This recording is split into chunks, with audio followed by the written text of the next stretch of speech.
জনবহুল cricket loving country যদি না যায়, বলি যে ক্রিকেটাররা কি বলেছে সব আপনাদের বলবো, তাহলে তো ওরা মন খুলে কথা বলতে পারবে না। বিসিবি ও প্লেয়ারদের বৈঠক শেষে জানা গেল যে বাংলাদেশ ক্রিকেট বোর্ড নিজেদের অনড় রয়েছে। ভারতে বিশ্বকাপ খেলতে এখনো রাজি না বিসিবি। আইসিসিকে বোঝানোর জন্য চেষ্টা চালিয়ে যাবে আমিনুল ইসলাম বুলবুল।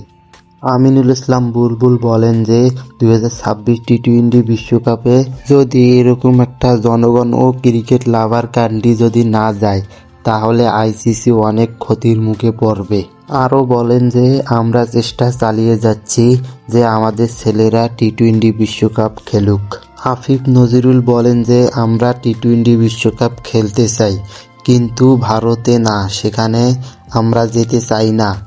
শ্রীলঙ্কায় হলে আমরা টি-20 বিশ্বকাপ খেলব। আরও বলেন যে আমরা দেশকে ছোট করে কখনোই ভারতে খেলতে যাব না।